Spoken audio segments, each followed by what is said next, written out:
আলোকবর্ষ পেরিয়ে। পর্ব 2। ঈপ্সিতা মিত্র। সেদিন এরপর ঐশী একটু অবাক হয়েই বলেছিল, তুমি এখানে? এই প্রশ্নে অভিক আস্তে গলায় উত্তর দিয়েছিল, না মানে তোমাকে নিতে এলাম। 3 দিন ধরে এখানে। কথাটা শুনে ঐশী স্থির গলায় বলেছিল, কিন্তু আমি তো এখন যাব না। কদিন থেকে যাব? এই উত্তরে অভিক সঙ্গে সঙ্গেই বলে উঠেছিল, যাবে না কেন? কি হয়েছে? ঐশী এই প্রশ্নের উত্তর দিতে যাবে এমন সময়ই ওর বাবা এসে বলেছিল হঠাৎ পাশ থেকে, আরে অভিক, তুমি এখানে আর বাইরে দাঁড়িয়ে কেন? ভিতরে এসো। কি রে ঐশী, তুই ছেলেটাকে এইভাবে বাইরে দাঁড় করিয়ে কথা বলছিস কেন? প্রশ্নগুলো একসাথে করেছিল ঐশীর বাবা, কিন্তু এই মুহূর্তে ঐশী আর দরজা আটকে দাঁড়িয়ে থাকতে পারেনি। এরপর সরে এসেছিল অভিককে ঢোকার রাস্তা করে।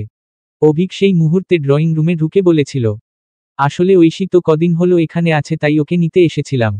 ঐশী এই কথায় আবার বলে উঠেছিল কিছুটা দৃঢ় গলায়, আমি যাব না আজ। আরো কদিন থাকবো বাবার সাথে। অভিক সেই মুহূর্তে কথাটা শুনে কেমন অসহায় মুখে দাঁড়িয়েছিল যেন। কিন্তু ঐশীর বাবা অভিককে দেখে বুঝেছিল ব্যাপারটা। নিশ্চয়ই কোন মন কোষাকষি হয়েছে দুজনের। তাই এইভাবে মান অভিমান দূরে থাকার পর্ব চলছে। তাই নিজেই এবার বলে উঠেছিল, অভিক, তুমি আজ থেকে যাও এখানে। এমনিও তুমি এত ব্যস্ত থাকো, আশা তো হয় না বিশেষ। আজ যখন এসেছো তখন আর ছাড়ছি না। কথাটা শুনে অভিক একটুও সময় না নিয়ে হাসি মুখে বলেছিল, হ্যাঁ আমিও সেটাই ভাবছিলাম, থেকেই যাই এখানে। কিন্তু এই মুহূর্তে ঐশী একটা অজুহাত সাজিয়ে সঙ্গে সঙ্গে বলেছিল, কিন্তু ও থাকবে কি করে? মেঘা বাড়িতে একা আছে। না না, তুমি বাড়ি যাও, পরে এসো আবার। অভিক ঐশীর এই রকম কথার আসল মানেটা বুঝতে পেরেছিল। আসলে ঐশী অভিককে দূরেই রাখতে চায় নিজের থেকে, তাই এইভাবে বলছে। কিন্তু অভিক তো এই দূরত্ব দূর করবেই যেভাবে হোক। কথাটা ভেবেই ও বলেছিল আলতো হেসে, বাড়িতে অনেক কাজের লোক আছে, মেঘা একা তো নেই। আর এর আগে যখন আমরা দুজন কাশ্মীর গেছিলাম তখনও মেঘা একাই ছিল বাড়িতে। তাই ওর কোন প্রবলেম হবে না। Don't worry. কথাগুলো বেশ জোর দিয়ে বলেছিল অভিক, তাই আর ঐশী এর বিপক্ষে কোন যুক্তি দেখাতে পারেনি। চুপ করে গেছিল হঠাৎ সেই জন্য। কিন্তু এরপর ডিনার টেবিলেও অভিকের সামনে নিস্তব্ধই ছিল ঐশী। অভিক যদিও টুকটাক কথা এগোনোর চেষ্টা করছিল। এই যেমন, রান্নাটা খুব ভালো হয়েছে, বাবার সাথে এই কটা দিন কেমন কাটলো? মেঘা খুব মিস করছে সব সময় ঐশীকে, এরকম নানা রকম এলোমেলো কথা। কিন্তু ঐশী সব কথারই একটা কি দুটো শব্দে উত্তর দিচ্ছিল ওকে। যাই হোক, এরপর বেডরুমে এসে ঐশী একেবারেই চুপ করে গেছিল যেন। আলো নিভিয়ে অভিকের থেকে মুখ ফিরিয়ে এমনভাবে শুয়েছিল যেন অভিক ওই ঘরেই নেই। এটা যে অভিকের সেদিনের ব্যবহারের উত্তর ছিল নীরবে, সেটা বুঝেছিল ও। কিন্তু এই মুহূর্তে অভিক আর দূরে সরে থাকতে পারেনি। মুখ ফিরিয়ে শুয়ে থাকা ঐশীকে জড়িয়ে ধরেছিল হঠাৎ পেছনে থেকে। ঐশী যদিও সঙ্গে সঙ্গেই নিজেকে ছাড়ানোর চেষ্টা করেছিল। অভিকের হাতটা সরিয়ে দিতে চেষ্টা করেছিল রাগে অভিমানে। কিন্তু পারেনি। অভিক আসলে নিজের সমস্ত শক্তি দিয়ে যেন বেঁধে রাখতে চেয়েছিল ওকে। ঐশীকে আঁকড়ে ধরেছিল ও ভীষণভাবে, আর এই আঁকড়ে থাকার মুহূর্তেই ওর কানের কাছে এসে বলেছিল ধীর গলায়, সরি মাঝের এই দিনগুলোর জন্য। আমার ওইভাবে চুপ করে থাকাটা উচিত হয়নি। প্লিজ আর এইভাবে দূরে সরিয়ে রেখো না আমাকে। বাড়ি চলো। ঐশী কথাগুলো শুনে কিছু আর বলতে পারেনি। অস্ফুটে কেঁদে ফেলেছিল কেমন। রাগ অভিমানগুলো যেন হঠাৎ গলতে শুরু করেছিল ওর। অভিক সেই মুহূর্তে আরো বেশি করে জড়িয়ে ধরেছিল ওকে। জোর করে ঐশীকে ঘুরিয়ে নিয়েছিল নিজের কাছে, তারপর চোখের জলটা মুছিয়েছিল আলতো করে। ঐশী তখন নিষ্পলক দৃষ্টিতে এক পলক তাকিয়েছিল শুধু অভিকের দিকে। আর খেয়াল করেছিল অভিকের ভিজে চোখের কোণ। ছেলেটা কাঁদছে, কথাটা ভেবেই ঐশী আর চুপ করে থাকতে পারেনি। ও নরম স্বরে বলেছিল, কি হয়েছে? তুমি কাঁদছ? অভিক তখন থমকে থাকা গলায় উত্তর দিয়েছিল, না কিছু না, এমনি। আমি জানি আমি মেঘাকে নিয়ে একটু বেশিই ভাবি। আর ওকে নিয়ে চিন্তার মধ্যে থাকলে আমার আর কোন কিছুই মাথায় থাকে না, কারোর সঙ্গে কথা বলতে ইচ্ছে করে না। কিন্তু আই প্রমিজ এই কদিন যেটা হয়েছে এরকম আর কখনো হবে না। প্লিজ তুমি বাড়ি চলো কাল। কথাটা বলেই অভিক আরো বেশি করে আঁকড়ে ধরল ঐশীকে। কেমন বাচ্চার মতন ওর বুকে মাথা রেখে নিজের শরীর মনের পুরো ভারটা দিয়ে দিল ঐশীর ওপর। এই মুহূর্তে ঐশীর খেয়াল হলো ছেলেটার মা বাবা নেই। ছোট থেকে অনেক দায়িত্ব খারাপ সময়ের মধ্যে দিয়ে গেছে। ফ্যামিলি বলতে কাছের মানুষ ছিল শুধু ওই এক বোন, তাই হয়তো ওকে নিয়ে এত চিন্তা আগলে রাখার এরকম চেষ্টা। কথাগুলো মনে হতেই আর রাগ করে থাকতে পারল না ঐশী কিছুতেই। আসলে অভিকের প্রতি একটা অদ্ভুত মায়া এসে ঘিরে ধরল ওকে। তাই আলতো করে ওর কপালে হাত বুলিয়ে দিল ঐশী। তারপর আস্তে গলায় বলল, আমি যাব কাল। এটা শুনে অভিক ওকে ভালোবাসতে শুরু করলো আরো বেশি করে। একদিনের দূরত্বকে শেষ করে রাতটাকে ভরিয়ে দিল আদরে ঠোঁটের নরম ছোঁয়ায়। সেদিনের পর ঐশী ফিরেছিল অভিকের সাথে বাড়ি। দিনগুলো এরপর ভালোই চলছিল বেশ। ঐশী রোজের মতন ব্যস্ত থাকত নিজের রান্না অফিস এই সমস্ত কিছু নিয়ে। অভিক ব্যস্ত থাকত এজ ইউজুয়াল বিজনেস নিয়ে, আর মেঘা নিজের লাইফ কলেজ পড়াশোনা এসব নিয়ে। তবে এর মধ্যে একদিন মেঘা কলেজ থেকে ফেরার সময় অ্যাড দেখল একটা মোবাইলে, গাড়ি ড্রাইভিং শেখানোর অ্যাড। ব্যাস সেটা দেখার পর মেঘা কিছুতেই আর নিজেকে আটকাতে পারল না। ড্রাইভিং শেখার ইচ্ছে এমনিতেও ওর বহুদিন ছিল, আর অ্যাডটা দেখে সেই ইচ্ছেটা আরও বেড়ে গেল। আগে হলে যদিও কথাটা নিজের মনেই রাখত, কিন্তু বৌদিভাই আসার পর ওর ছোট বড় ইচ্ছেগুলো পূরণ হচ্ছে যেহেতু ধীরে ধীরে, তাই শ্বাসটা একটু বেড়ে গেছে যেন। দাদাকে ঠিক কোনোভাবে বুঝিয়ে রাজি করিয়েই নেবে বৌদিভাই আরও। কথাগুলো ভেবেই সেদিন বাড়ি ফিরে ঐশীকে বলেছিল সব। মোবাইলের অ্যাডটাও দেখিয়েছিল নিজে থেকে। ঐশী এরপর আর কি বলে মেঘার মুখের ওপর না বলতেও সত্যি পারে না। মেয়েটা এখন ওর একদম নিজের বোন হয়ে গেছে যেন। আর ও তো অন্যায় কোন আবদার করছে না। ড্রাইভিং শিখে রাখা তো ভালো, কখন কি কাজে লেগে যায় কথাগুলো ভেবেই ও ওই ড্রাইভিং ইনস্টিটিউটের ফর্ম নিয়ে মেঘার সাথে হাজির হয়েছিল অভিকের সামনে। অভিক সেই মুহূর্তে কোন একটা ফিন্যান্সের ফাইল চেক করছিল মন দিয়ে। হঠাৎ এর মধ্যে ঐশী আর মেঘাকে একসাথে দেখে একটু অবাক হয়েছিল। তারপর নিজে থেকেই জিজ্ঞেস করে উঠেছিল, কি ব্যাপার, কিছু বলবে? ঐশী এটা শুনে নিঃশব্দে ইনস্টিটিউটের ফর্মটা রেখেছিল অভিকের সামনে টেবিলে। অভিক এটা দেখে ঠিক কিছু বুঝতে পারেনি, হঠাৎ ড্রাইভিং ইনস্টিটিউটের ফর্ম কিসের জন্য কথাটা ভাবতেই ঐশী নিজে থেকে বলেছিল, মেঘা ড্রাইভিং শিখতে চায়, ও এই ফর্মটা এনেছে তাই। তুমি যদি পারমিশন না, কথাটাকে ও ঠিক শেষ করতে পারল না। তার আগেই অভিক একটা শব্দে খুব কঠিন গলায় উত্তর দিল, ইম্পসিবল। ঐশী এই কথাটা শুনে সঙ্গে সঙ্গে খুব বোঝানোর মতন করে বলে উঠেছিল, ওকে প্লিজ অভিক, মেঘার সত্যি খুব ইচ্ছা ড্রাইভিং শেখার। আর ড্রাইভিং জেনে রাখলে তো খারাপ কিছু না, সব সময় ড্রাইভারের ওপর ডিপেন্ড করতে হবে না। কথাগুলো বেশ জোর দিয়ে বলেছিল ঐশী, কিন্তু অভিক সব শুনেও ভীষণ কঠিন গলায়ই উত্তর দিয়েছিল, কখনো না, বাড়িতে অনেক ড্রাইভার আছে, ওর একা একা গাড়ি চালিয়ে কোথাও যাওয়ার কোনোই দরকার নেই। আর ড্রাইভিং শিখতে গিয়ে যদি কোন অ্যাক্সিডেন্ট হয়ে যায় তখন এই কথাটা জাস্ট মাথা থেকে বার করে দে মেঘা। কথাটা বেশ অর্ডারের সুরে বলেছিল অভিক, কিন্তু মেঘা এবার কেঁদে ফেলেছিল হঠাৎ। তারপর কিছুটা জেদ করেই বলেছিল, আর কত তোর কথা শুনবো, লাইফটা আমার, ডিসিশনগুলো আমিই তো নেব, আমার অনেকদিন ড্রাইভিং শেখার ইচ্ছা, প্লিজ আমাকে একটু ইন্ডিপেন্ডেন্ট হতে দে এবার, প্লিজ। কথাগুলো বলেই মেঘা আর দাঁড়ালো না, জোরে পা চালিয়ে বেরিয়ে গেল ঘর থেকে অভিমানে। কিন্তু এরপরও অভিকের মন গলল না। তবে মেঘার সেদিন থেকে একটা জেদ চেপে গেছিল যেন ড্রাইভিং ও শিখবেই, যে কোন মূল্যে। তাই রাগে খাওয়া দাওয়া বন্ধ করে দিয়েছিল হঠাৎ। ঐশী এসব দেখে আর নিজেকে আটকে রাখতে পারল না। পরের দিন ব্রেকফাস্ট টেবিলেও কিছুটা অধৈর্য হয়েই বলল অভিককে, মেঘা কাল রাত থেকে কিছু খায়নি, প্লিজ তুমি রাজি হয়ে যাও। আর ড্রাইভিং শিখলে প্রবলেমটা কোথায়, এটাই আমি বুঝতে পারছি না। অভিক এই কথার উত্তরে সেই আগের দিনের মতন কঠিন গলায়ই বলল, মেঘা যা বলবে সেই সব কথাই যে আমাকে শুনতে হবে এরকম কোন মানে নেই। আমার এখনো মনে আছে ও যখন স্কুলে তখন একবার সাইকেল শিখতে গিয়ে গাছে ধাক্কা মেরেছিল, হাতটা ভেঙে তারপর কি অবস্থা, 1.5 মাস প্লাস্টার রাখতে হয়েছিল হাতে। আর এটা তো গাড়ি, কোনোভাবে যদি একটা অ্যাক্সিডেন্ট হয়ে যায় তখন আমি জানি মা বাবা বেঁচে থাকলেও ওকে ড্রাইভিং শেখার পারমিশন দিত না। যাই হোক তুমি চিন্তা করো না।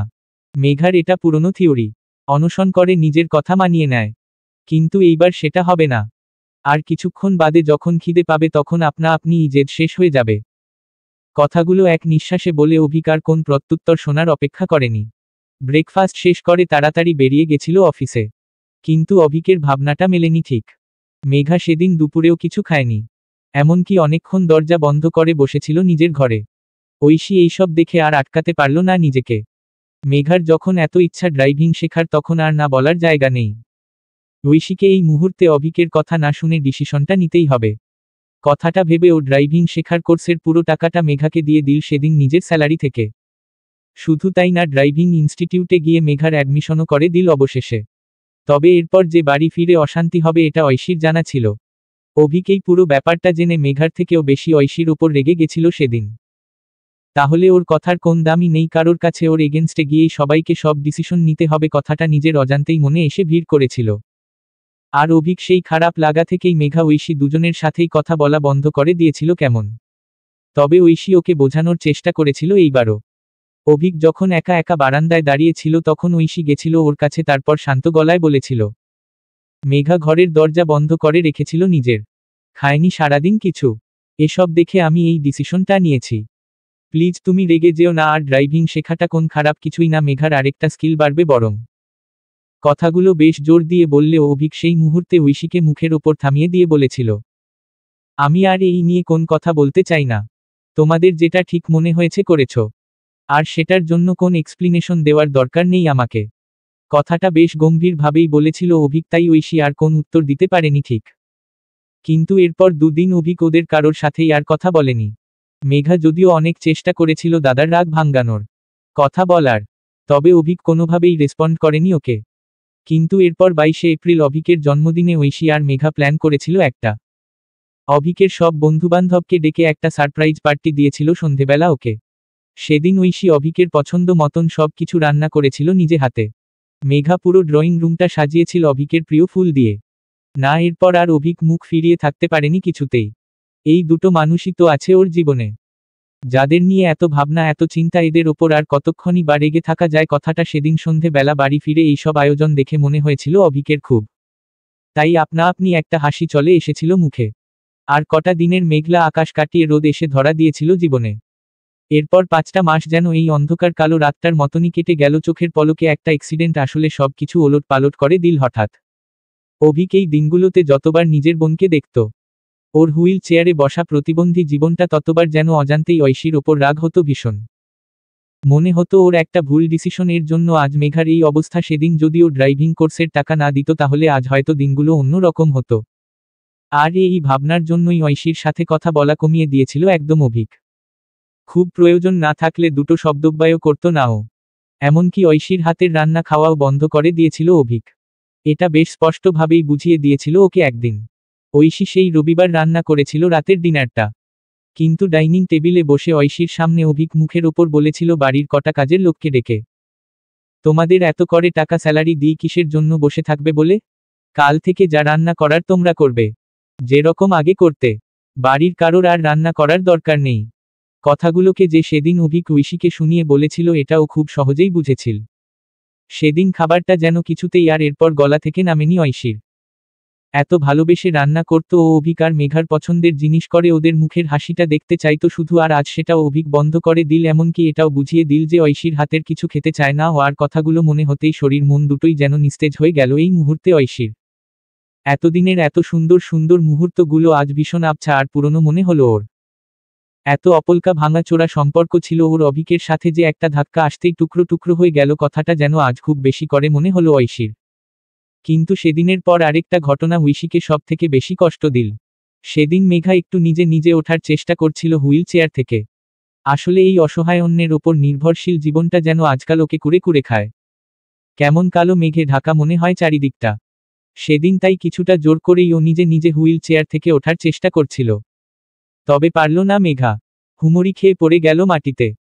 এই মুহূর্তে পাশের ঘর থেকে ওর চিৎকারের আওয়াজটা ঐশী শুনেছিল। ও 1 সেকেন্ডও অপেক্ষা না করে দৌড়ে গেছিল মেঘার ঘরে। তারপর তাড়াতাড়ি করে মেঘাকে মাটি থেকে তুলেছিল ও শক্তভাবে আঁকড়ে। কিন্তু তখনই অভিক চলে এসেছিল মেঘার ঘরে, আর ঐশীর হাতটা মেঘার কাছ থেকে ছাড়িয়ে নিয়ে নিজে আঁকড়ে ধরেছিল বোনকে। ও যেন বোঝাতে চেয়েছিল ঐশীকে আজ যে এই ঘরে ওর আসার কোন দরকার নেই। ঐশী সেই মুহূর্তে আর চুপ করে থাকতে পারেনি সেদিন। ও অভিককে মেঘার সামনেই বলে উঠেছিল, এখানে আমি মেঘার কোন ক্ষতি করতে আসিনি। অভিক যে এরকমভাবে বিহেভ করছো, মেঘার পড়ে যাওয়ার আওয়াজ শুনে আমি এসেছিলাম। এই কথায় অভিক ওকে সেদিন বেশ তীক্ষ্ণ গলায় বলেছিল, তুমি ওর যা ক্ষতি করার অলরেডি করে দিয়েছ। আর কিছু বাকি আছে বলে তোমার মনে হয়? আর কি করবে ওর? প্লিজ যাও এবার এখান থেকে, নিজের কাজ করো গিয়ে। এই কথায় ঐশী সেই মুহূর্তে থমকে গেলেও মেঘা বেশ রেগেই বলেছিল ওর দাদাকে, কি বলছিস এইসব তুই? বৌদিভাইকে কেন শুধু শুধু দোষ দিস আমার অ্যাক্সিডেন্টের জন্য? এটা শুনে অভিক সেই কঠিন স্বরেই বলেছিল, কারণ উই রেসপন্সিবল এই সব কিছুর জন্য। আমি 1000 বার বারণ করেছিলাম এই ড্রাইভিং ক্লাসে জয়েন করার ব্যাপারে তোকে, কিন্তু ঐশী সেটা শোনেনি। ও পাঠিয়েছিল তোকে ওই ক্লাসে। এই কথাটা আমি কোনোদিন ভুলতে পারবো না। আর অনেস্টলি আমার তো আজকাল এই বিয়েটাকেই ভুল মনে হয় নিজের লাইফে। আমার কখনো উচিতই হয়নি তোর আর আমার মাঝে অন্য কাউকে নিয়ে আসার। কথাগুলো এক নিঃশ্বাসে বলে গেছিল অভিক। কিন্তু মেঘা এবার ওকে চুপ না করিয়ে পারেনি। ও অভিকের কথার মাঝেই বলে উঠেছিল, প্লিজ দাদা থামো তুই এবার। কেন এইসব বলছিস তুই? কেন নিজের সম্পর্কটাকে এইভাবে নষ্ট করছিস? একদিন দেখবি এসবের জন্য আফসোসের শেষ থাকবে না তোর। কথাটা শুনে অভিকের কিছু বলার আগেই এই মুহূর্তে ঐশী বলে উঠেছিল কেমন নিস্তেজ গলায় অভিকের দিকে তাকিয়ে, তুমি কি আর আমার সঙ্গে থাকতে চাও না? এই বিয়েটা শেষ করতে চাও তুমি? এর উত্তরে অভিক সঙ্গে সঙ্গেই অল্প কথায় বলেছিল ভারী গলায়, না, থাকতে চাই না। যার জন্য আজ আমার বোনের এই অবস্থা তার সাথে একই ছাদের তলায় থাকা সত্যি আমার পক্ষে সম্ভব না। কথাগুলো বলেই অভিক বেরিয়ে গেছিল সেদিন ঘরটা থেকে। কিন্তু ঐশীর মনে যেন দাগ লেগে গেছিল হঠাৎ। অভিক এতদিন যেটা নিজের ব্যবহারে বোঝাতো আজ সেটা মুখে বলে দিল। একদিকে সুবিধাই হলো ওর, যদিও অন্তত একটা উত্তর তো পেল, এবার সেই মতনই মনকে বোঝাবেও। সম্পর্কটাকে খাতায় কলমে শেষ করে দেওয়ার সব রকম ব্যবস্থাও করবে ঐশী। শুধু মনের ক্ষতটা থেকেই যাবে, ভালোবেসে অপমান পাওয়ার ক্ষত। তবে এই মুহূর্তে মেঘা যদিও ঐশীর হাতটা শক্ত করে ধরে ওকে বোঝানোর চেষ্টা করেছিল, প্লিজ বৌদিভাই, তুমি দাদার কথাটাকে সত্যি ভেবো না। ও আসলে এই অ্যাক্সিডেন্টটার জন্য ভীষণ আপসেট। মাথার ঠিক নেই ওর, তাই কি থেকে কি বলছে, কিন্তু ও সত্যি তোমাকে খুব ভালোবাসে। আমি জানি। কথাগুলো খুব জোর দিয়ে বলার চেষ্টা করেছিল মেঘা, কিন্তু ঐশী ওর কথায় মলিন হেসেছিল শুধু। আসলে সত্যিটা তো ওর এই কদিনে বোঝা হয়েই গেছে, তাই আর আলাদা করে কিছু বিশ্বাস করার নেই। তবে আজ ঐশী মেঘাকে একটা অন্য কথা বলেছিল হঠাৎ। ভীষণ স্থির গলায় বলেছিল ও, তুমি এইসব নিয়ে ভেবো না। আমি তোমাকে সুস্থ না করে এই বাড়ি থেকে কোথাও যাচ্ছি না। আমার একজন চেনা খুব ভালো ফিজিওথেরাপিস্ট আছে, আমি তাকে কাল থেকে আসতে বলেছি, তোমার দাদার অফিস বেরিয়ে যাওয়ার পর। আসলে তোমার দাদা জেনে শুনে আমার রেকমেন্ড করা কোন লোককেই তোমার ট্রিটমেন্টের জন্য এলাও করবে না, কিন্তু আমি জানি তোমার রিকভারি পসিবল। আর আমাদের শেষ অবধি চেষ্টা করতে হবে। শুধু এসব করার আগে তোমার কাছ থেকে একটাই কথা জানার আছে আমার, do you trust me Megha? নাকি তুমিও এটাই বিশ্বাস করো যে তোমার যা ক্ষতি হয়েছে সবটা আমার জন্য? শেষ কথাগুলো কেমন কেটে কেটে বলেছিল ঐশী, কিন্তু মেঘা এর উত্তরে কিছু আর বলতে পারেনি। শুধু খুব শক্ত করে জড়িয়ে ধরেছিল ঐশীকে নিজের কাছে, শব্দহীনভাবেই বুঝিয়ে দিয়েছিল ভালোবাসাটা। সেদিনের পর ধীরে ধীরে 6টা মাস কেটে গেছিল ক্যালেন্ডারের পাতা থেকে। সেদিন ছিল 19শে ফেব্রুয়ারি, মেঘার জন্মদিন। অভিক সকালবেলা উঠে নিজেই গেছিল মন্দিরে পুজো দিতে। ও ইউএসের একজন ডাক্তারের সঙ্গে যোগাযোগ করেছে কিছুদিন আগে। মেঘার ট্রিটমেন্টের জন্য অ্যাপয়েন্টমেন্ট পেয়েছে নেক্সট উইকে। অনেক কাঠখড় পুড়িয়ে এই অ্যাপয়েন্টমেন্টটা জোগাড় করেছে অভিক। এখানকার থেকে ইউএসের ইনফ্রাস্ট্রাকচার তো অনেক ভালো, মেঘা ওখানে গেলে বেস্ট ট্রিটমেন্টটাই পাবে। এইসব ভেবেই 6 মাস অপেক্ষা করেছে এই ডক্টর হোমসের অ্যাপয়েন্টমেন্টের জন্য। এবার শুধু ভালোয় ভালোয় ট্রিটমেন্টটা শুরু হোক। মেঘার পুজো দিতে দিতে এইসব কথাই মন থেকে ভাবছিল অভিক। যাই হোক, তারপর প্রসাদ নিয়ে যখন বাড়ি পৌঁছেছিল তখন ঘড়িতে সকাল 10টা। ও সেদিন প্রথমেই এসেছিল এরপর মেঘার ঘরে। আজ মেঘা খুব সুন্দরভাবে সেজে বসে আছে হুইল চেয়ারে। জন্মদিন বলেই এত সুন্দর করে রেডি হয়েছে ও। কথাটা মনে হতেই হাসি চলে এলো একটা অভিকের মুখে। ও এরপর প্রসাদ নিয়ে ধীর পায়ে এগিয়ে গিয়েছিল মেঘার কাছে। কিন্তু সেই মুহূর্তে মেঘা অভিককে দেখে এক গাল হেসে উঠে দাঁড়িয়েছিল হঠাৎ হুইল চেয়ার থেকে। তারপর আলতোভাবে দুপা এগিয়ে ওকে এসে জড়িয়ে ধরেছিল নিজে থেকে। অভিক তো যেন এই দৃশ্যটা দেখে থমকে গেছিল একদম, ওর চোখের পলক পড়ছিল না আর। মেঘা নিজে উঠে দাঁড়িয়ে ওর কাছে এলো। এটা কি ও স্বপ্ন দেখছে নাকি সত্যি? কথাটা ভাবতেই মেঘা ওকে দুহাত দিয়ে একটু ঝাঁকিয়ে দিল এবার ওর ঘোরটা কাটানোর জন্য। অভিক সেই মুহূর্তে বাস্তবের মাটিতে ফিরে এসে মেঘার দিকে অবাক হয়ে তাকিয়ে জিজ্ঞেস করল, তুই ঠিক হয়ে গেছিস সত্যি? আমি বিশ্বাস করতে পারছি না। কিভাবে হলো এইসব? প্রশ্নগুলো এক নিঃশ্বাসে করে গেল অভিক। মেঘা এবার হাসি মুখে বলে উঠল, যা হয়েছে সব বৌদিভাই এর জন্য হয়েছে। ওর চেনা ফিজিওথেরাপিস্ট রোজ সকালে এসে আমার ফিজিওথেরাপি করত তুই অফিস বেরিয়ে যাওয়ার পর। সমরেশ মিত্র, কলকাতার নামকরা ফিজিওথেরাপিস্টদের মধ্যে একজন।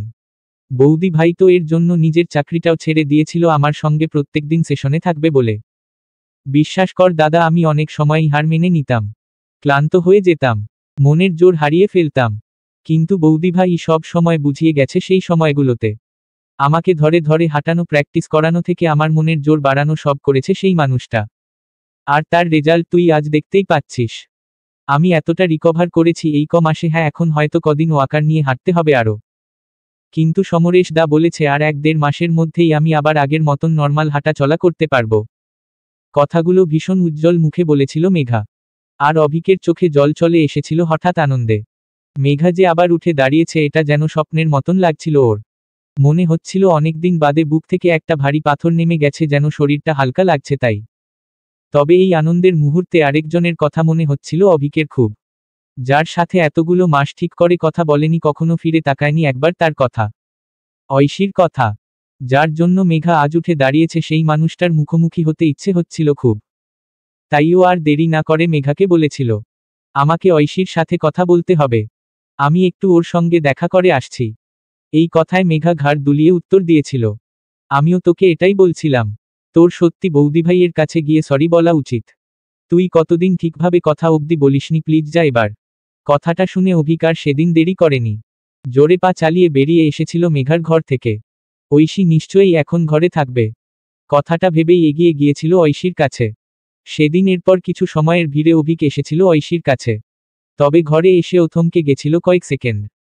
ঐশীর সাথে এই কমাসও যেভাবে ব্যবহার করেছে, রাগ দেখিয়েছে, এমনকি কথা অবধি বলা বন্ধ করে দিয়েছে এতদিন, তারপর ঠিক কোন মুখে ঐশীর সামনে গিয়ে দাঁড়াবে ভেবে পাচ্ছিল না। তবে ঐশী সেই মুহূর্তে খেয়াল করেনি ওকে। আলমারিতে কিছু একটা জিনিস খুঁজছিল মনে হয়, যাই হোক অভিক সেসবের মধ্যেই ধীর পায়ে এগিয়ে এসেছিল ঐশীর কাছে, তারপর ডেকেছিল ওকে পেছনে থেকে, কিন্তু সেই মুহূর্তে হঠাৎ খেয়াল করেছিল অভিক ফাঁকা আলমারিটাকে। অদ্ভুত তো, ঐশীর জামা কাপড় সব কোথায় গেল, প্রশ্নটা মনে আসতেই অভিকের চোখে পড়েছিল আলমারির পাশে রাখা দুটো ব্যাগের দিকে। তবে এই সময়ে ও কিছু জিজ্ঞেস করার আগেই ঐশী ওর গলার আওয়াজটা শুনে আচমকা পেছনে ফিরে তাকিয়েছিল। অভিক এটা দেখে একটু ইতস্তত হয়ে বলেছিল, ঐশী, আমি মেঘাকে দেখে এলাম, আমি কি বলে যে তোমাকে থ্যাঙ্কস জানাবো? না, কথাটাকে ওর শেষ হতে না দিয়েই ঐশী বলেছিল নিজের মনে, দরকার নেই থ্যাঙ্কসের, যাই হোক আমার তোমার সাথে কিছু কথা ছিল। কথাটা বলেই ও আলমারির মধ্যে রাখা নিজের পার্স থেকে একটা কাগজ বার করে অভিকের দিকে এগিয়ে দিয়েছিল। অভিক সেটা দেখে কিছুটা যেন অবাক হয়েই বলেছিল, কিসের পেপার এটা? অভিকের এই প্রশ্নে ঐশী এক কথায় উত্তর দিয়েছিল, ডিভোর্সের নোটিশ। কথাটা শুনে অভিক যেন নির্বাক হয়ে গেছিল হঠাৎ, তবে ঐশী খুব স্বাভাবিক গলায় বলেছিল, সরি, তুমি অনেকদিন আগেই চেয়েছিলে আলাদা থাকতে, কিন্তু মেঘা ঠিক না হওয়া অবধি আমার পক্ষে এই বাড়ি ছেড়ে যাওয়া সম্ভব ছিল না। যাই হোক, মেঘা এখন অনেকটাই সুস্থ, আর কোন কারণ নেই আমার এখানে থাকার। তুমি এই ডিভোর্সের নোটিশটা সাইন করে দিও। উকিলের সাথে আমার কথা হয়েই গেছে, মিউচুয়াল ডিভোর্স তো, প্রবলেম হবে না। আসছি। কথাটা বলেই ঐশী ব্যাগগুলো নিয়ে বেরিয়ে গিয়েছিল ঘর থেকে অভিকের চোখের পলকে। ওর কোন কিছু বলার অপেক্ষা করেনি, আর আসলে অভিকের সাথে ওর সব কথা, সব সম্পর্কই তো শেষ। আর এতদিন এত কিছু শোনার পর, এত অপমান পাওয়ার পর কিছু শোনার মতন ও আর নেই ঠিক। তাই যতটা তাড়াতাড়ি সম্ভব সেদিন বেরিয়ে এসেছিল বাড়িটা থেকে। তবে অভিক যেন মূর্তির মতন দাঁড়িয়ে ছিল স্থির হয়ে বেশ কিছুক্ষণ। হাতে ধরা ডিভোর্সের নোটিশটা কেমন কাটার মতন বিঁধছিল শরীরে। কিভাবে ঐশীকে আটকাবে, কি বলে ওর হাতটা ধরে ওকে নিজের কাছে রাখবে ভেবে পাচ্ছিল না। এতদিনের ব্যবহার, মুখ ফিরিয়ে থাকা, একই বাড়িতে থেকে অচেনার মতন থাকা, সব যেন খোলা চোখে দেখতে পাচ্ছিল ও, আর মনে পড়ে যাচ্ছিল নিজের সেই পুরনো কথাগুলো। কিভাবে ঐশীর সাথে দিনের পর দিন কথা না বলে থেকেছে ও, কিভাবে এই বিয়েটাকে বারবার একটা ভুল বলে স্বীকার করেছে রাগের মাথায়। ঐশীর সাথে এক ঘরে অবধি কতদিন শোয়নি অভিক, এমনকি ওর হাতের রান্না করা খাবার খায়নি পর্যন্ত। নিজের বোনের প্রতি কনসার্ন দেখাতে গিয়ে এত রাগ দেখিয়েছে অন্ধের মতন ঐশীকে, যে রোজ একটু একটু করে নিজের সম্পর্কটাকে নিজের হাতে শেষ করেছে অভিক। আর আজ তারই একটা উত্তর যেন ঐশী দিয়ে গেল ওকে। অভিকের রাগের মাথায় বলা কথাটা, যে ও আর থাকতে পারবে না এক ছাদের তলায় ঐশীর সাথে, সেটাকেই সত্যি করে দেখালো মেয়েটা। অভিককে ওর এই কথার, এতদিনের ব্যবহারের চরম শাস্তি দিল ঐশী, নিজেকে সত্যি সত্যিই দূরে সরিয়ে নিয়ে। অভিক আজ প্রায় নিঃস্ব হয়ে গেল এক মুহূর্তে। নিজের প্রতি লজ্জায় রাগে মাথা নিচু হয়ে এলো ওর। যাকে ভালোবেসে নিজের জীবনে নিয়ে এসেছিল তাকে কিভাবে এত হার্ট করলো অভিক, কিভাবে এতগুলো দিন এইভাবে মুখ ঘুরিয়ে থাকলো যে সে আজ চলে যেতে বাধ্য হলো অবশেষে। কথাটা ভেবে কেমন চোখটা ঝাপসা হয়ে এলো জলে, অনুশোচনার জলে। আর চারিদিকটা অন্ধকারে ঢেকে গেল অভিকের হঠাৎ। কি বলছিস কি তুই? এইসব বৌদিভাই চলে গেছে মানেটা কি? আর তুই ওকে আটকালি না কেন? অন্তত কিছু বলে চেষ্টা তো করতে পারতিস। কথাগুলো এক নিঃশ্বাসে বলে গেল মেঘা। অভিক আসলে অনেকক্ষণ নিজের ঘরে চুপচাপ বসেছিল সেদিন।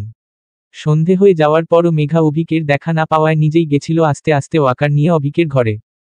তারপর থমকে থাকা অভিকের কাছ থেকে শুনেছিল সবটা। মেঘা যেন আকাশ থেকে পড়েছিল সেই মুহূর্তে।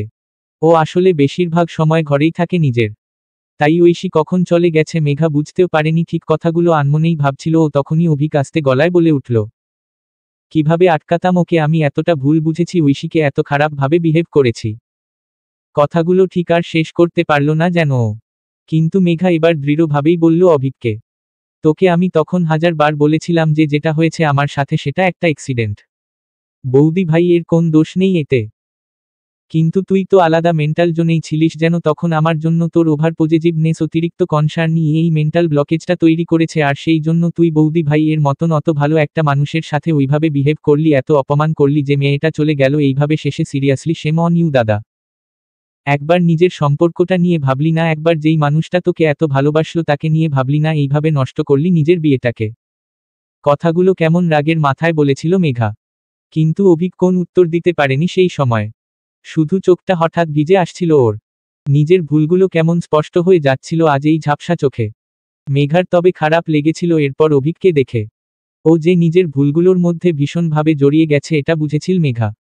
তাই অভিকের কাছে গিয়ে ওর হাতটা ধরেছিল নিজে শক্তভাবে। তারপর কিছুটা বোঝানোর মতন করেই বলেছিল, দাদা তুই বৌদি ভাইদের বাড়িতে যা, কথা বলার চেষ্টা কর ওর সাথে। দেখ তুই যেই ভুল যেই ব্যবহারগুলো করেছিস তাতে একদিনে সব ঠিক হবে না, অনেক সময় লাগবে হয়তো, কিন্তু তুই এইভাবে চুপ করে বসে থাকিস না, একবার অন্তত কথা বলার চেষ্টা কর প্লিজ।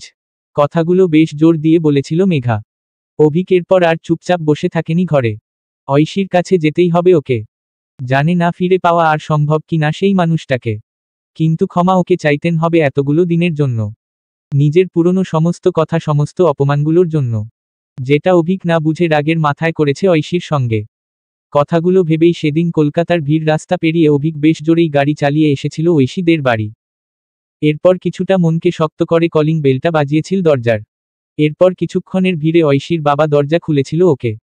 কিন্তু আজ অভিককে দেখে ওনার মুখটা কেমন কঠিন হয়ে গেছিল, যেন অভিক সেটা খেয়াল করেই একটু সময় নিয়ে বলেছিল, ঐশীর সঙ্গে কথা বলা যাবে? ও কোথায়? এই প্রশ্নে ঐশীর বাবা বেশ রাগের সাথেই উত্তর দিয়েছিল, আর কি কিছু বাকি আছে বলার মতন? অভিক এটা শুনে ঠিক কোন উত্তর দিতে পারেনি। নিজের ওপর রাগে লজ্জায় মাথাটা নিচু হয়ে গেছিল ওর। ঐশীর বাবা সেটা দেখে আস্তে গলায় বলেছিল, ভেতরে এসো। অভিক তারপর ড্রয়িং রুমে আসতে উনি কিছুটা সময় নিয়ে বলেছিল, তুমি বসো, আমি ঐশীকে গিয়ে বলছি তুমি এসেছো। কথাটা শেষ করেই উনি আর না দাঁড়িয়ে ঐশীর ঘরে গেছিল। এরপর ঐশী সেই মুহূর্তে চুপচাপ একটা বই নিয়ে বসেছিল নিজের মনে। কিন্তু বাবার আসার শব্দে ওর যেন ঘোরটা কেটেছিল হঠাৎ। ঐশী এরপর কিছু জিজ্ঞেস করার আগেই বাবা বলেছিল, অভিক এসেছে, তোর সঙ্গে কথা বলতে চায়। আমি ড্রয়িং রুমে বসিয়ে রেখে এসেছি ওকে। কথাগুলো এক নিঃশ্বাসে বলেছিল বাবা। কিন্তু ঐশী সেটা শুনে কেমন নির্লিপ্ততা স্বরে বলেছিল, কিন্তু আর তো কোন কথা নেই আমার, ওর সাথে যা বলার ছিল সেটা আমি বলেই এসেছি এখানে। এরপর বাকি কথা উকিলের সামনেই হবে। যাই হোক তুমি প্লিজ ওকে চলে যেতে বলো। কথাগুলো শেষ করেই ঐশী আবার বইয়ের পাতায় মন দিয়েছিল। ঐশীকে এই মুহূর্তে যেন পাথরের মতন কঠিন লাগছিল, কেমন অভিককে নিয়ে এতটা নির্লিপ্ততা, এতটা নির্বিকারও যে বাবাও সেদিন আর কিছু বলে উঠতে পারল না ঠিক। তবে ঐশীর মনে যে অনেক খারাপ লাগা জমে এরকম নির্লিপ্ততা এসেছে সেটা বুঝতে বাকি রইল না ওনার। ঐশীর বাবা তাই আর কোন কথা না বাড়িয়ে চলে গেল সেই মুহূর্তে।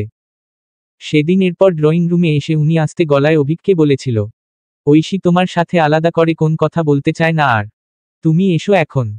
কথাটা শুনে অভিক যেন নিস্তেজ হয়ে গেছিল কেমন, তবে এই মুহূর্তে ও নিজের মনেই বলে উঠেছিল, আমি ওকে ছেড়ে থাকতে পারবো না, আমি ডিভোর্স দেব না ঐশীকে, অসম্ভব। কথাটা শেষ হতে ঐশীর বাবা বেশ অবাক হয়েই বলেছিল, তুমি তো নিজের মুখেই বলেছিলে তুমি ঐশীর সাথে থাকতে চাও না, এতগুলো দিন ওকেই দোষারোপ করতে নিজের বোনের অ্যাক্সিডেন্টের জন্য, আজ হঠাৎ তাহলে কি হলো? ঐশী ওই বাড়ি ছেড়ে চলে আসতেই তোমার ভালোবাসা জেগে উঠল। বেশ রেগেই কথাগুলো বললেন উনি। কিন্তু অভিক থমকে থাকা গলায় বলে উঠল, এবার ভুল হয়ে গেছে আমার, বিশ্বাস করুন খুব বড় ভুল করে ফেলেছি। মেঘার অ্যাক্সিডেন্টের পর আসলে আমার মাথার ঠিক ছিল না, একটা সময় মা বাবাকে হারিয়েছি তো বোনটাই আমার সব। ওকে ওইভাবে হুইল চেয়ারে দেখে আমার মনে হয়েছিল ওই অ্যাক্সিডেন্টটার জন্য ঐশী রেসপন্সিবল, যেহেতু ও ড্রাইভিং ইনস্টিটিউটে ভর্তি করেছিল মেঘাকে। এতটা ইললজিক্যাল ভাবে কি করে ভাবলাম কে জানে, অন্ধ হয়ে গেছিলাম মনে হয় সেই সময়ে। মেঘার অ্যাক্সিডেন্টটাকে আসলে আমি কখনো মেনেই নিতে পারিনি, আর তখন ওর শরীরে অত কষ্ট দেখে আমার অন্য কোন কিছু নিয়ে ভাবার মতন মন ছিল না। খুব হেল্পলেস লাগতো নিজেকে, রাগ হতো ভীষণ সব কিছুর ওপর, হিংস্র মানুষ হয়ে গিয়েছিলাম খুব। ঐশীর সাথে সেই সময় আমি যা নয় তাই ব্যবহার করেছি, যা মনে হয়েছে বলেছি। আমি নিজের দোষে নিজের রিলেশনটাকে এইভাবে নষ্ট করে ফেললাম, ঐশীকে চিনতে এতটা ভুল করলাম। আজ আমার বোন সুস্থ হয়েছে শুধুমাত্র ওর জন্য। ওর চেনা ফিজিওথেরাপিস্টের কাছে মেঘা রিকভার করেছে, ঐশীর চেষ্টায় ও ঠিক হয়েছে। আমি যদি হাতজোড় করে ওর কাছে ক্ষমা না চাই আমি শান্তি পাবো না, সত্যি শান্তি পাবো না। কথাগুলো বলতে বলতে অভিক সেদিন কান্নায় ভেঙে পড়েছিল হঠাৎ। পায়ের জোর হারিয়ে বসে পড়েছিল মেঝেতে। কেমন নিঃস্ব মানুষের মতন কেঁদে উঠেছিল ও। ভীষণ অসহায় লাগছিল ছেলেটাকে সেই মুহূর্তে। ঐশীর বাবার অভিককে এই অবস্থায় দেখে খারাপ লাগছিল খুব। আসলে বোনের অ্যাক্সিডেন্টের ধাক্কাটা সামলাতে পারেনি ছেলেটা ঠিকভাবে, তাই এরকম ভুল করে ফেলেছে। হয়তো মাথার ঠিক ছিল না বলেই অতটা বাজেভাবে রিয়্যাক্ট করেছে ঐশীর উপর। আর আজ যখন সম্পর্কটা শেষ হয়ে যাচ্ছে, অবশেষে ঐশী দূরে সরে যাচ্ছে পুরোপুরি ওর থেকে, তখন নিজেকে আর সামলাতে পারছে না ঠিক। কথাগুলো ভেবেই সেই মুহূর্তে ঐশীর বাবা অভিককে ধরেছিল শক্ত করে। কোন রকমে হাত ধরে তুলেছিল মাটি থেকে। তারপর কিছুটা সময় নিয়ে বলেছিল আস্তে গলায়, দেখো তুমি যে কথাগুলো ঐশীকে বলেছ রাগের মাথায় যেভাবে বিহেভ করেছ ওর সাথে, তারপর সত্যি আর কিছু বাকি থাকে না। আর আমি ঐশীকে এত কিছুর পর আর কখনো জোরও করতে পারবো না তোমার সাথে থাকার জন্য, কথা বলার জন্য, যতদিন না ওর মনে হচ্ছে। তবে তুমি এই বাড়িতে আসতে পারো। ঐশীর খোঁজ খবর যদি নিতে চাও নিতে পারো আমার থেকে। আমি তোমাকেও কখনো আটকাবো না। তবে অনেক আশা নিয়ে তোমার সাথে আমি আমার মেয়ের বিয়ে দিয়েছিলাম, ভাবিনি যে এইভাবে সম্পর্কটাকে নষ্ট করে দেবে তুমি। যাই হোক এখন বাড়ি যাও, পরে কথা হবে। কথাগুলো খুব স্থির গলায় বলেছিল ঐশীর বাবা। অভিকও সেই মুহূর্তে আর কোন উত্তর দেওয়ার অবস্থায় ছিল না। আসলে এতটা ভুলের পর আর কোন মুখে কথা বলবে ভেবে পাচ্ছিল না। তাই নিঃশব্দে বাড়িটা থেকে বেরিয়ে এসেছিল একটা ফাঁকা নিঃসঙ্গ জীবনে, ভালোবাসাহীন পৃথিবীতে। কাল থাকছি বইমেলা শপিজেন এর 652 নম্বর স্টলে। দুপুর রাত 1:30টা থেকে 3টে পর্যন্ত। সম্ভব হলে চলে আসুন, দেখা হবে। কারোর মুখ ফিরিয়ে থাকা নিঃশব্দে চলে যাওয়া যে এতটা ভয়ঙ্কর যন্ত্রণার হয় সেটা অভিকের এর আগে জানা ছিল না। হয়তো জানা ছিল না বলেই সেই পুরনো দিনগুলোতে ঐশীর সাথে অতটা খারাপ ব্যবহার করেছে, অযত্নে অবহেলায় শেষ করেছে প্রত্যেকদিন সম্পর্কটাকে। আজকাল বারবার শুধু এই কথাটাই মনে হয় ওর, আর চারিদিকটা কেমন ঝাপসা কুয়াশা ঢেকে যায় রোজ। মনে হয় আর একটু যদি নিজের অযৌক্তিক রাগটা কমাতে পারত, একটু মাথা ঠান্ডা করে পরিস্থিতিটা বিচার করত, ঐশীর সঙ্গে যদি নিজের বাঁধনটা এতটা আলগা না করে একটু শক্ত করে ধরে রাখত ওকে, তাহলে এই অন্ধকার রাতগুলো আসতো না কখনো অভিকের জীবনে।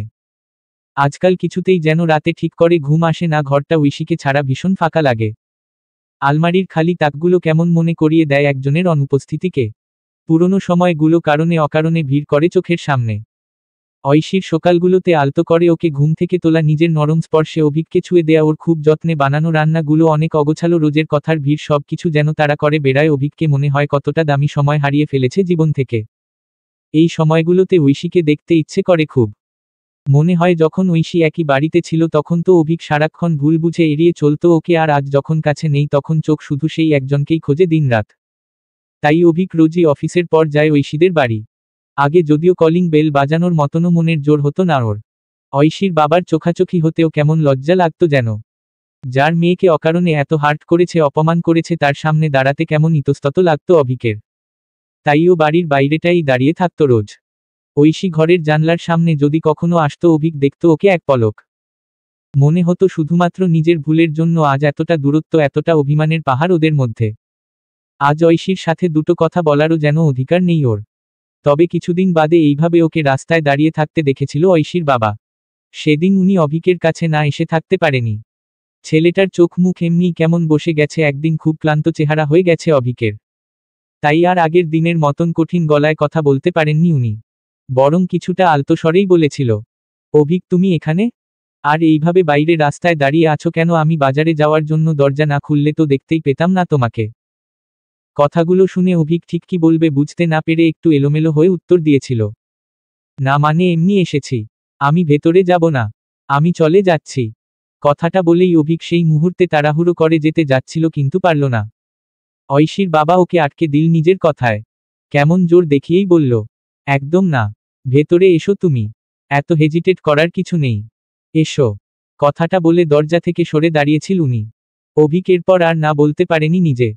আস্তে আস্তে কিছুটা ইতস্তত হয়েই ভিতরে এসেছিল বাড়ির।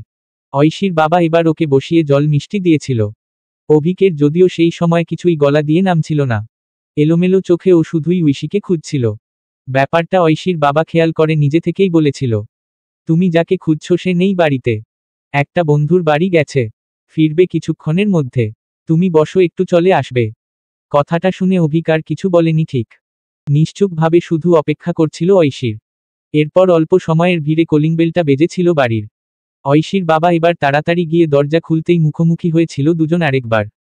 অভিক সেই মুহূর্তে ঐশীকে দেখে উঠে দাঁড়িয়েছিল নিষ্পলকভাবে। ঐশীও বাড়িতে ঢুকেই এইভাবে অভিককে দেখে থমকে ছিল কিছুক্ষণ। ও এখানে কি করছে কথাটা মনে আসতেই বাবা বলে উঠেছিল, অভিক তোর সাথে দেখা করতে এসেছে। ও রাস্তায় দাঁড়িয়ে ছিল, আমি দেখে ভেতরে নিয়ে এলাম। যাই হোক তোরা কথা বল, আমি আমার ঘরে যাচ্ছি। কথাটা বলেই ঐশীর বাবা যেতে যাচ্ছিল কিন্তু থমকে দাঁড়ালো হঠাৎ ঐশীর কথায়। ও খুব কঠিন গলায় বলেছিল সেই মুহূর্তে, আমার আর কোন কথা নেই ওর সাথে বাবা। আমি আগেও বলেছি তোমাকে, যদি ডিভোর্স নিয়ে কিছু কথা থাকে তাহলে সেটা উকিলের সামনে হবে। কথাটা শেষ করেই ঐশী আর দাঁড়ালো না। অভিককে প্রায় অদেখা করেই চলে গেল নিজের ঘরে। অভিক তবে ঠিক কিছু বলতে পারল না এখন। মনে হলো হয়তো নিজের পুরনো ব্যবহারটাই ফেরত পেল এইভাবে। একটা সময় তো একই বাড়িতে থেকেও অভিক চিনত না ঐশীকে, কথা বলতো না, কাছে আসতো না। আজ ঐশী ও তাই এইভাবে চলে গেল, দুজনের মধ্যে একটা নিস্তব্ধতার পাহাড় তৈরি করে। কথাগুলো ভাবতে ভাবতে কেমন পাথরের মূর্তির মতন স্থির হয়েছিল অভিক। সেই সময় ঐশীর বাবা কাছে এসেছিল ওর, কিন্তু ঠিক কি বলবে বুঝতে পারছিল না। তখন অভিকই শান্ত গলায় বলেছিল, বাবা আমি কি ঐশীর খোঁজ খবর নেয়ার জন্য মাঝে মাঝে এখানে আসতে পারি? আমি দেখা করার জন্য কখনো ওকে জোর করব না, কোনোভাবে ওকে ডিস্টার্ব করব না, শুধু যদি দূর থেকেও একবার দেখতে পারি ওকে। কথাটার শেষ আর ঠিকভাবে করতে পারেনি অভিক। গলাটা কেমন ধরে এসেছিল তার আগেই ওর মন ভাঙার কষ্টে। কিন্তু ঐশীর বাবা এই মুহূর্তে কিছু না ভেবেই বলেছিল সহজভাবে, নিশ্চয়ই, তোমার যখন মনে হবে তুমি আসতে পারো এখানে, আমার পারমিশন নেওয়ার কিছু নেই। আসলে মাঝে মাঝে খারাপ লাগাগুলো এত বেশি হয় যে সেই পুরনো সময়গুলো ভুলতে সময় লাগে। কিন্তু তার মানে যে সারা জীবন কেউ মুখ ফিরিয়ে থাকবে সেটাও নয়। আমি আমার মেয়েকে চিনি, ও এতটা কঠিন কখনো হতে পারবে না।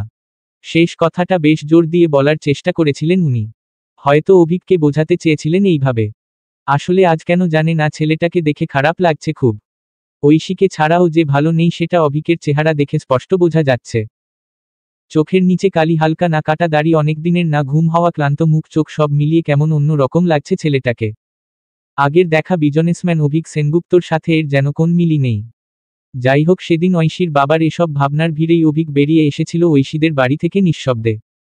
তবে একলা এই রাস্তায় যেন আর সামলাতে পারেনি নিজেকে। বৃষ্টির মধ্যেই শহরের এদিক ওদিক উদ্দেশ্যহীনভাবে ড্রাইভ করেছিল অনেকক্ষণ। আসলে পুরনো স্মৃতিগুলো যেন কেমন আষ্টেপৃষ্ঠে জড়িয়ে ধরছে ওকে। আরেকবার ভীষণভাবে ইচ্ছে করছে ঐশীর বুকে মাথা রাখতে, ওর ভালোবাসার স্পর্শটুকু পেতে, ওকে খুব শক্ত করে আঁকড়ে ধরতে। কিন্তু এটা যে আর সম্ভব না, এটা কিছুতেই মন মানতে চাইছে না আর। একই শহরে থেকেও যে ঐশী এক আলোকবর্ষ দূরে অভিকের থেকে, সেটা যেন আর সহ্য করতে পারছে না অভিক। তাই সেই কাছের মানুষটাকে না পাওয়ার যন্ত্রণায় শেষ হয়ে যাচ্ছে আজও একটু একটু করে। এই রাতের অন্ধকার প্রচণ্ড বৃষ্টির মধ্যে মিশে যাচ্ছে অভিক ধীরে ধীরে। এরপর 9টা মাস কেটে গেছে ক্যালেন্ডারের পাতা থেকে। অভিকের চেনা পৃথিবীতে অনেক বদল ঘটেছে এর মধ্যে। জীবনটা আজ একদম ছন্নছাড়া, অগোছালো যেন। কিন্তু ঐশী এই ব্যাপারে জানে না, যদিও কিছুই আর জানতে চায়ও না কখনো। আসলে এই কমাসে যতবার অভিক ওদের বাড়িতে এসেছে ঐশী বেরোয়নি ঘর থেকে। কথা বলা তো দূরে থাক, দেখাও করতে চায়নি কোনোদিন। আসলে মেঘার অ্যাক্সিডেন্টের পর থেকে অভিকের পুরনো ব্যবহারগুলো কাচের টুকরোর মতন বিঁধে আছে মনে ওর। সেই দিনগুলোর অপমানগুলো এতটাই তীব্র ছিল যে ঐশী আর ভাবতেও পারে না অভিকের সামনে মুখোমুখি দাঁড়ানোর কথা, ওকে নিজের কাছে আসতে দেওয়ার কথা।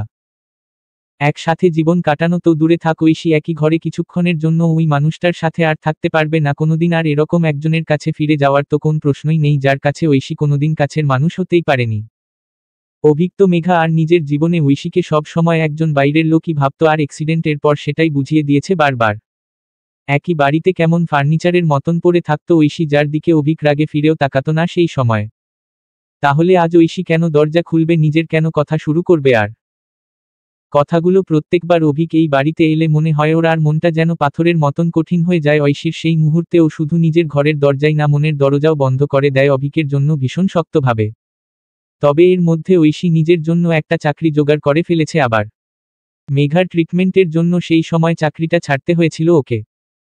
দিনের বেলাগুলো ফাঁকা না রাখলে অভিককে লুকিয়ে তো কখনোই নিজের চেনা ফিজিওথেরাপিস্টকে দিয়ে ট্রিটমেন্ট করানো যেত না মেঘার। যাই হোক, এরপর ভীষণ চিন্তা ছিল ওর এই বাজারে নতুন চাকরি পাওয়া তো বেশ কঠিন, ভাঙা সংসার, ভাঙা সম্পর্ক নিয়ে। এরপর যখন বাড়ি ফিরেছিল একা ঐশী, তখন শুধু এই একটাই চিন্তা ঘুরত মাথায়, একটা কাজ পাওয়ার চিন্তা, একটা চাকরির চিন্তা। আসলে পুরনো সব কিছু ভুলে থাকার জন্য কোন একটা কাজের মধ্যে হারিয়ে যেতে চেয়েছিল ও। শুধু অনেক ব্যস্ততা চেয়েছিল জীবনে। আর অবশেষে বেশ কয়েকটা ইন্টারভিউ দেওয়ার পর যে কে এন্টারপ্রাইজ থেকে অ্যাকাউন্টেন্টের চাকরির অফারটা চলেই এলো ঐশীর কাছে। এরপর আর না বলার কোন প্রশ্নই ছিল না ওর। এক সপ্তাহের মধ্যেই সব ফর্মালিটিজ কমপ্লিট করে চাকরিতে জয়েন করেছিল ঐশী। আর তারপর ধীরে ধীরে হারিয়ে গেছিল জীবনের ব্যস্ততায়, কাজের ভিড়ে। যেন জোর করেই নিজেকে কঠিন করে আস্তে আস্তে আবছা করে ফেলেছিল অভিকের স্মৃতিগুলো ঐশী। অস্পষ্ট কুয়াশায় মুড়ে ফেলেছিল পুরনো দিন, পুরনো সময়কে। কিন্তু ঐশী জানত না এই আবছা ছবি হঠাৎ একদিন স্পষ্ট হবে আবার। আরেকবার না চাইতেও মুখোমুখি হতেই হবে দুজনকে। দরজাটা ঐশীকে খুলতেই হবে নিজের। সেদিনটা ছিল ঐশীর বাবার জন্মদিন। ঐশী সকাল থেকে ছুটি নিয়েছিল, তাই নিজের হাতে বাজার করে এনে রান্না করেছিল বাবার জন্য। তবে সকাল থেকেই বাবার মুখে একটা কথা ছিল, সন্ধে বেলা নাকি কোন এক বন্ধুকে ইনভাইট করেছে জন্মদিনের জন্য। ঐশী জানত শুধু উকিল কাকু আসবে প্রত্যেকবারের মতন, কিন্তু আর কে আসবে বুঝতে পারছিল না ঠিক। তবে বাবাকে এই বন্ধুর নাম জিজ্ঞেস করতে গেলেই বাবা যেন কেমন এড়িয়ে যাচ্ছিল বারবার। যাই হোক, ঐশী আর বেশি মাথা ঘামায়নি। এরপর সন্ধেবেলার জন্য নিজেই একটা কেক বেক করতে ব্যস্ত হয়ে গেছিল বিকেল থেকে। কিন্তু এরপর ঘড়ির কাঁটা যখন ধীরে ধীরে এগিয়ে 7:30টার ঘরে পৌঁছল, তখন কলিং বেলটা বেজে উঠল বাড়ির। ঐশী তখন সেজে গুজে রেডি। নিশ্চয়ই উকিল কাকু এসেছে কথাটা ভেবেই দরজাটা খুলেছিল ও হাসি মুখে। কিন্তু দরজার ওপারে মানুষটাকে দেখেই ঐশীর মুখের হাসি মিলিয়ে গেছিল এক মুহূর্তে। অভিক এখানে কেন এসেছে আজ উকিল কাকুর সাথে, কথাটা ভেবেই কেমন থমকে গেছিল ও। তবে অভিকও সেই সময় কেমন নিষ্পলকভাবে তাকিয়েছিল ঐশীর দিকে। বুঝতে পারছিল ওকে দেখে ঐশীর একটুও ভালো লাগেনি আজকের দিনে। আসলে ঐশীর বাবা এতবার করে বলেছিল তাই, নইলে আজকে ঐশীর দিনটা এইভাবে নষ্ট করতো না ও এখানে এসে। কথাটা ভাবতেই ঐশীর বাবা ঐশীর পেছনে থেকে হাসি মুখে এগিয়ে এসেছিল ওদের দিকে। তারপর খুব সহজ গলায় বলেছিল, আরে বাইরে দাঁড়িয়ে কেন, ভেতরে এস তোমরা। আমি জানতাম তোরা একসাথেই ঢুকবি আজ। শেষ কথাটা বাবা উকিল কাকুর উদ্দেশ্যেই বলেছে, এটা ঐশীর বুঝতে অসুবিধা হলো না কোন। কিন্তু ঐশী অবাক হয়ে গেছিল সেই মুহূর্তে, বাবা কি করে এটা করতে পারল নিজের জন্মদিনে এই ছেলেটাকে ডাকার মানেটা কি। কথাটা ভাবতেই অভিকরা ভেতরে ঢুকে পড়েছিল এর মধ্যে। কিন্তু ঐশী এবার ড্রয়িং রুমে এসে সবার সামনেই বলল বাবাকে খুব কঠিন গলায়, তুমি কি চাইছিলে না যে এই জন্মদিনে আমি তোমার সঙ্গে থাকি? তাহলে সেটা মুখেই বলে দিলে পারতে। এরকম ভাবে অভিককে ডেকে আমার সামনে দাঁড় করিয়ে তো এটা বোঝানোর দরকার ছিল না। কথাগুলো এক নিঃশ্বাসে বলেছিল ঐশী। কিন্তু অভিকের মুখটা এইসব শুনে ছোট হয়ে গেছিল খুব এক মুহূর্তে। কিন্তু ঐশীর এই কথার উত্তরে ওর বাবা খুব শান্ত গলায়ই বলেছিল, মাথাটা ঠান্ডা কর একটু। অনেকদিন হয়ে গেছে ঐশী, এই ছেলেটা এতগুলো মাস ধরে প্রত্যেক সপ্তাহে 3-4 দিন করে আসে শুধু তোর সাথে একবার কথা বলার আশায়। রোজ ফোন করে আমার কাছে তোর খোঁজ খবর নিতে। এতদিন বাদে এবার অন্তত তুই পুরনো ঘটনাগুলোকে ভুলে অভিকের সাথে একবার কথা বল। এতটা শাস্তিও কাউকে দেওয়া উচিত না।